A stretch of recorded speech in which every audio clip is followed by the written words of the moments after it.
Hi there, this is Popo, I hope you're all fine. Welcome back to the Matches Miniature series, where we cover some real matches games that happen on real boards against real people, actually the Friends of a Chess Club. And here this is Cthulhu time.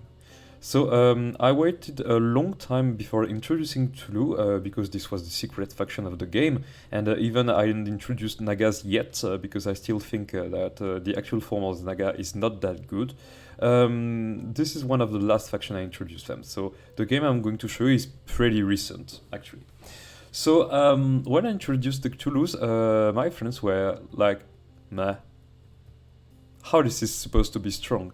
Like, they really like the fact that you can gain mana and after a certain amount of points you get some extra material, but they were saying that at this point, as the faction was pretty weak, this was very difficult to make progress. But here, I guess, sometimes when you play Cthulhu, you don't pay attention to two special features, which are the limb side moves and the faculty that does the heart to get some pieces behind it. So that can be very helpful to lead some powerful attacks. So actually, the Centaur Freight, the guy which plays centaurs and like bold moves, decided to challenge me in the game of matches. Say, okay, show me what you can do with Cthulhu against humans, just to see.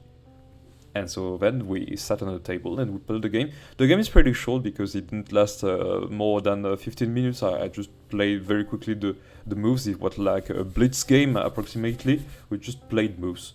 Because at that point you can think of awful strategies, but I don't think that much of strategy when I play the Cthulhus. If I think that something is going to happen, actually I would think a little more and maybe I'll find some combination. But at this point, first I'm going to just play moves and just hang until I would reach a certain amount of MPs. But here in this game, this is almost the contrary that happened because there was a crazy tactic that led to a very brutal sequence of mates. So let's see the game. So we have limb to e4, pawn to e6, going for French defense, limb to d4, and here knight to f6. This is an opening that my opponent really likes to play.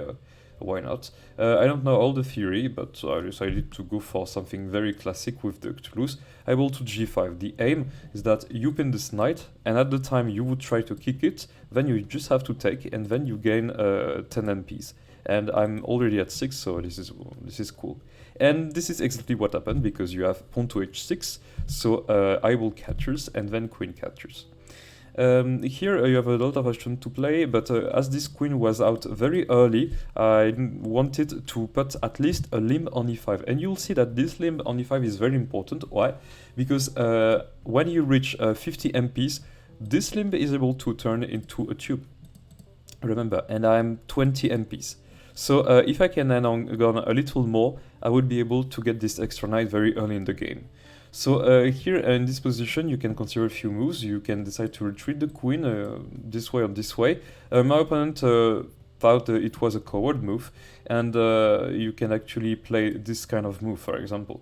But here was afraid of maybe the tube to f3, so he decided to play queen to f5. Queen to f5 is not the best move because it immediately runs into eyeball to d3, gaining a tempo, so the queen is hunted again, so queen to g5 is forced, and here, okay, it attacks the square g2, but I was thinking, okay, what do I do? This bishop does nothing, I have a very good structure, this bishop does nothing, this knight is on the wrong side of the board, this rook does nothing, this rook does nothing, and the structure is not that incredible. So I thought, okay, I accept to break some kind of my structure if I can get more activity and lead a very strong attack when my opponent is busy to just harass me, and then eventually I would castle queenside. This was my plan. So tube to f3, so of course a queen takes g2, but as this knight is protected by the heart, I just played wing to g1, and after queen to h3, I just played wing to g3, then kicking the queen again, so queen to h5 is forced. And here, in this position, I'm pretty okay, and I can have some nasty ideas. I decided to play eyeball to e2, because at some time you can have some discover attack if you don't pay attention, and you have pawn to f6, which is played. And now, with this position, I've had quite a lot. I say, there might be a tactic that my opponent would fall into if he's not careful enough. Because here, of course, the aim is that you challenge this and you expect the capture, and then, if possible, you would put the knight on c6, or you just push c6, and no, d6, excuse me, and then you'll be able to remove these two limbs here, and to be sure that there wouldn't be no promotion. So there would be a fight over the square e5 normally. So I decided to play the very silent, hard to d3 move. And if you see the aim behind this, congratulations.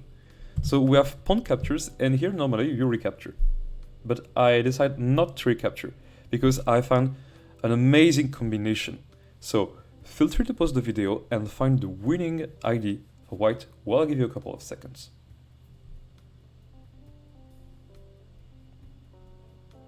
Okay, congratulations if you find this incredible move, this tube to g5. Tube to g5 is a banger move. This queen is attacked, and this tube is defended. And now the question is, where are you gonna put your queen? That is not easy to answer. You don't have a lot of square. If you want to retreat back, no, I'm going to go here. If you want to retreat back, no, I'm going also to go here. Here this is controlled, here this is controlled. You can at least go here on h4. And here, I don't know all the variation, but seems like there's a complicated stuff that can happen. Or you can just take on h2, but the amount is the same. This queen was the only piece that guarded the square g6. And now my heart can enter the game and give a series of checks. And that can be very deadly. So here we have queen captures h2, which is played. And here in this position, you can immediately play hard to g6, but I decided to go with an intermezzo with limb captures e5, and here I'm 40 points, so soon this would be able to promote. And here this is very hard to just get rid of this pawn. So this is why in this position, as you can't try to defend anyway the g6 attack to happen, here you have knight to c6, which is played with the idea maybe to develop this, and castle queenside if possible. But my opponent probably knows that this is not possible because the king would be check. So he'll try to survive and at least try to develop some of his piece. So we have hard to g6 check, king to d8 is forced, tube to f7 check, king to e7 is forced, and then how do you continue here? You attack the rook, you can take the rook, this is okay, but I decided to go for a very nasty idea, which is limb to f5. And here at first glance this move looks not that incredible, but you have to find the correct way to defend this, and there is only one series of moves that defends this, is to play the queen to h1 with check. You have to put the brain here. Then you play the queen to d5 check.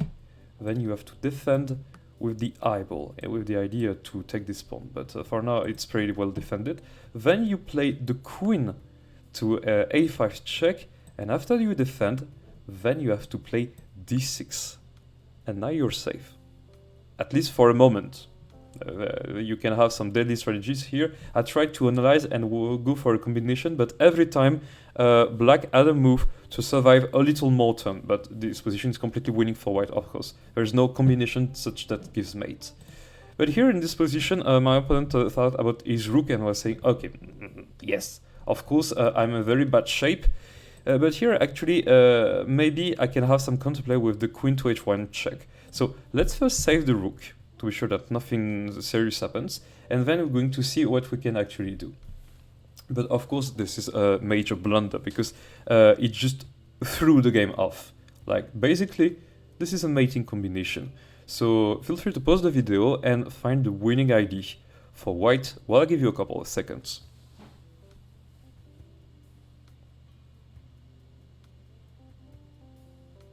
Okay, you might have the first moves, but if you have the following, the rest of the combination, you're truly a matches grandmaster. The move is to turn this limb into tube. Why this is possible? Because here you just reached 51 MPs just at this moment.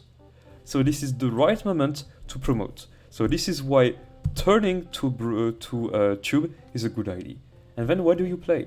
You can only one escape square if you decide not to take here. We're going to see what happens if you take here. So if you go king to e8, then you just have to play tube to d6 double check. Your king has only one square, which is to go here, and then you just play the heart to e8, and this is checkmate. So very nice combination right at the center of the board. Like, this is just crazy. So here in this position, also look at all the mana you get from this tube. This is just crazy here. So after this, you have capture. Why not? This is a pretty good move. But now comes the very deadly wing to e3 check. And now, where do you put the king? Again, you only have this choice, and you have to, if you go here, you run into the same combination with checkmate. So you have to defend, but defend with what? You have a queen, you have a knight, so the best would be to defend with the knight, of course, knight to e5. But then you can simply take with the tube on e5. And here, yeah, of course, you can't capture with the queen, because if you capture with the queen, then you're just gonna take with check, your king goes here, and then the heart goes here on e8, and this is basically checkmate. So you can't let that happen. So here you have to find a defending move, and this is here that d6 has been found. And yeah, this is a very good combination. But this is not sufficient here, this is maybe too late, because after tube to f7 check, so here a discover attack here, your king has two solutions. Again, if you go here, then you'll run into a very deep sauce, and you'll face some difficulties here. So let's see, if you go for example here, then you can just go for example here, and this is a discover attack. And then you have only two options. If you go with this option, then you can just check here, and after this moves, then there will be a series of moves, and this would be checkmate very soon. So for example, I didn't cover that, so maybe here you just have to check, then the king has to run here, then maybe you take here with check, the king has to run here, and then how do you end this thing? Let me figure out. I try to see if there's a mate in one somewhere. I don't see one, so I'll just continue to play moves. For example, you play this move here, and after this, for example, you go here, and this is checkmate. For example. So here in this position, king to d7 is played, so that allows approximately the same idea, but in more dangerous way, because heart to e6 is played with check. The king has only one escape square, you have to go to c6, then you have to play a wing to c3 check, so you can't block the check, you have only one defense, is to go to b6, and then you play heart to b3 check, and here you have only one defense, because remember that there's an eye here, and you go basically to a5, and then you play the heart to b5, and this is checkmate. What a brutal combination it is. So let me get it back from the beginning of this incredible combo. So that happened after move 11, if you remember. Yeah. So after move 11, you just play this move that isolates the queen. You play this with tempo, you don't have any move. You try to threat the thing, but that comes anyway. The king runs, you're forced to go here.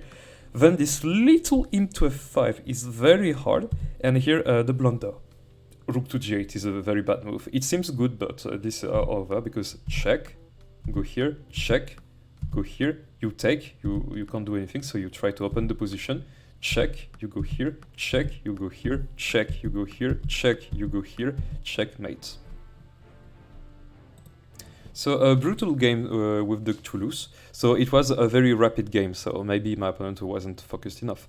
But you can see that Toulouse have a very good attacking potential if you know really well how to handle it. And I don't even use the hard power, so maybe that would be for another time.